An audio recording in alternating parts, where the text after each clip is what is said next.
Samantala, nagpapatuloy ang aktibidad ng Bulkang Mayon na nakataas pa rin sa Alert Level 3. Kaninang umaga, naglabas ito ng Pyroclastic Density Current o USON. Latest sa sitwasyon sa Albay sa ulat on the spot ni Ian Cruz. Ian?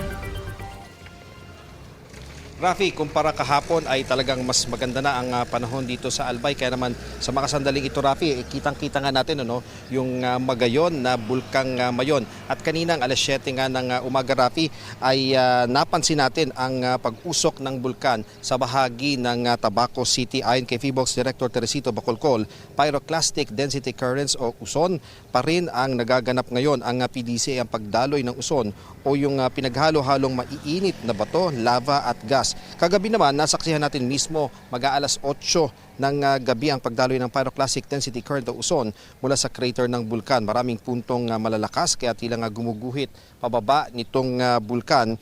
At may punto na parang mga nagbabagang ugat ng puno kapag nagkakasabay-sabay ng bumulusok pababa sa bunganga ng Mayon ang mga baga. Mas kitang aktibidad kapag maayos ang panahon. At dito naman, Rafi, sa Shrine of Nuestra Señora de Salvacion Rotonda sa Legazpi City, Albay, mas marami naman ang namamasyal kahit pa nga nag-aalboroto ang bulkan. Marami ang nagpapakuha ng larawan habang safe pa ang pagpunta rito na malayo sa 6-kilometer permanent danger zone.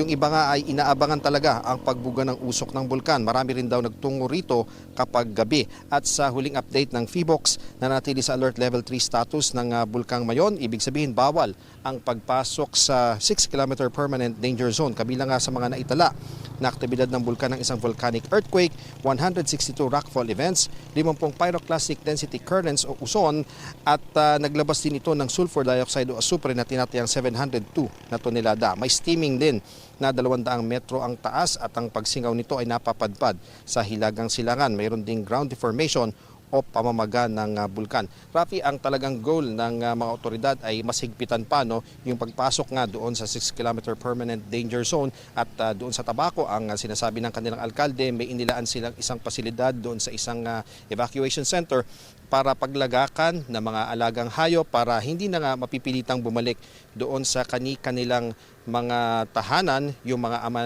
o yung mga padre de pamilya para iwas na rin sila sa peligro. Inaasahan sa araw na ito, Rafi, ay bibisita si Secretary Gatchalian ng DSWD para nga sa dagdag na ayuda para sa ating mga evacuees doon sa iba't ibang bayan at syudad na apektado ng pag-aalboroto ng Bulkang Mayon. Rafi. Ian, meron ba tayong impormasyon kung hanggang saan umabot yung USON at meron na bang pangamba sa pagbuga naman ng abo at kung aabot ito sa mga kabayanan dyan, Ian?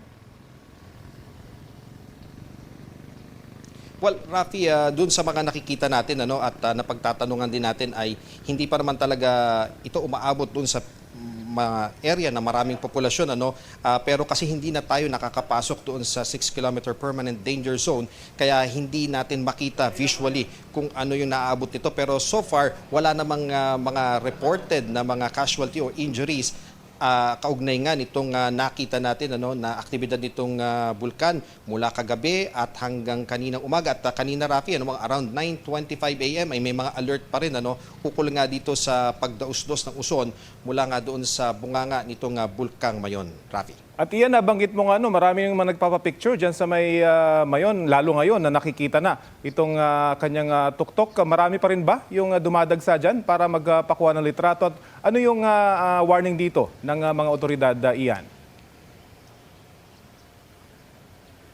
Actually, Rafi, dito sa area na to, kung makikita mo, mapapakita ni Julius, may mga tao na nagpapapicture, gumigit na pa yung iba sa kalsada.